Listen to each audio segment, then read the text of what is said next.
Josh Bickle, the team leader with the Bickle brand homes team at Keller Williams Energy Real Estate, and I'm coming to you today to give you your live market update. We're going to be really diving into the markets in Clarington, Oshawa, and Whitby, going over some of the numbers and going into detail about it. We're excited to be bringing you these new live video updates like this. However, in the future, there'll be a little bit better sound quality. Unfortunately, I'm having a little bit of mic malfunctions and it doesn't work. So let's jump right into the first thing, and that's looking at Durham as a whole. I'm just going to give you a couple of quick market stats around that before we dive specifically into the communities that we want to talk about today. So year over year, when we're looking at what May did, which is what we're going to do to inform kind of where we're sitting in June right now, compared to what May last year did, we actually saw a 37% increase in residential transactions. So in May of 2018, we saw 859 residential transactions, while in May of this year, we actually saw 1,167 residential transactions. On the flip side, just looking at April to May of this year, we actually saw a 20% increase in new listings. So in May, we saw about 2,200 new listings on the market. Now, I will use the term new listings a little bit loosely because when we're doing our stats, it is hard to catch cancel and relists if those happened. But still to say that 2,200 new listings came to the market over about 1,900 from the month before is an impressive increase. When we start to look across Durham region, specifically getting into our community, we can see how big of a jump April to May was. So what we're going to be looking at is the four main types of homes that I want to talk about today are detached, semi-detached, condo townhouses, and regular townhouses.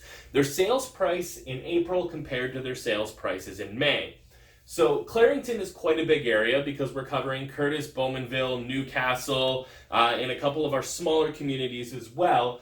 So we see kind of an interesting mix of what's going on.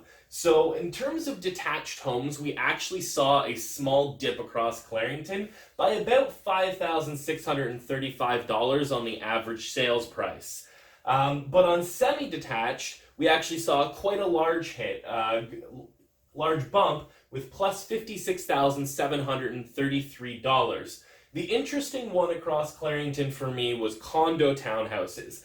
Now, I have excluded Newcastle from this calculation when I did it, so each of them only actually had 3 condo townhouse sales. When I included Newcastle, it included a great big condo that was there on the lake and an $859,000 condo sale, creating a negative $133,000 dip, when in reality it was actually about a negative $3,400 dip. And on just regular townhouses, they stayed extraordinarily steady and came in just under $1,000 in increase.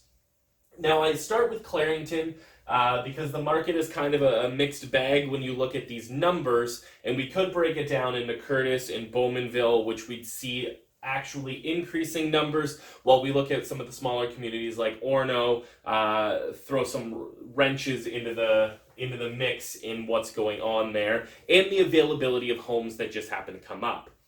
But if we flip over here to Whitby, we see a much more stable market all the way around. So if we look at our detached homes, we actually see plus $19,255 increase. If we look at our semi-detached homes, we see a little over $26,000 increase month over month. Our condo towns in Whitby also took a little bit of a dip, a pretty big dip at about a $34,000 hit in their average sales price. This is something you actually regularly see this time of year when we look at communities that have a lot more listings available.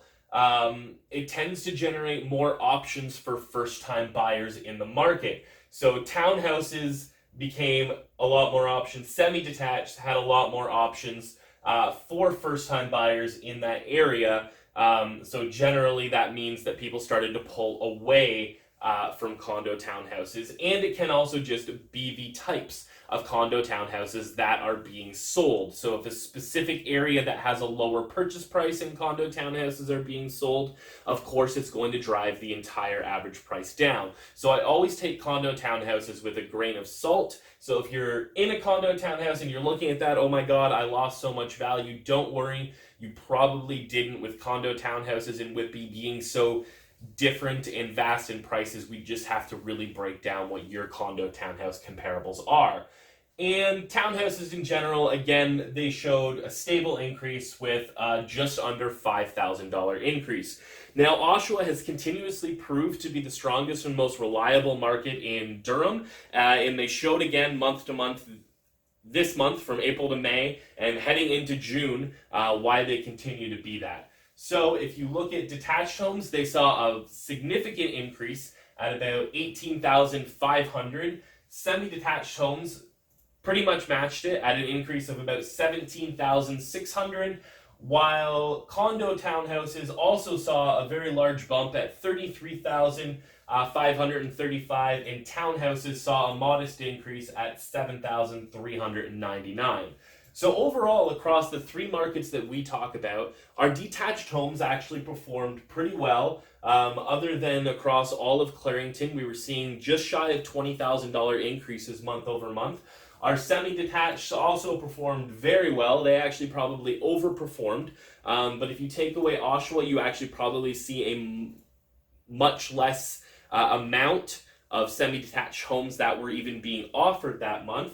Condo townhouses were a little bit of a mixed bag. They performed well in Oshawa, but not well in everyone else. But I said, take those with a grain of salt.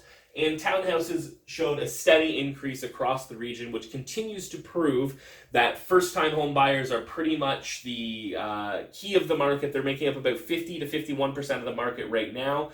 And that's why we tend to see things like townhouses continue with that steady improvement, because there's always a good amount of them on the market as people upgrade, and there's always a good amount of buyers that are available for them. Anyway, that is your quick market update with some stats and our first video entry of the year. You can check us out not only on Instagram, Facebook, YouTube, pretty much anywhere you can find your social media content. We will try to be there. If you have any specific questions about the value of your house or what I think is going to happen moving into June and into the summer, where I do expect we will see probably increases, but not to the degree that we are. As people take summer vacation, less homes just tend to come on the market, kicking up near the end of the summer when people are trying to get homes in to go back to school. Anyway, that's Josh with Bickle Brand Homes. We'll see you next time. Hey guys, if you liked our content and you're excited to see more great videos including market stats, updates, information, tips and tricks in the real estate market, then make sure you hit that subscribe button and smash the notification button below. Don't forget, you can also see us on Facebook at Bickle Brand Homes, or follow us on Instagram, josh.bickle.brand. Thank you so much for tuning in, and I look forward to seeing you soon.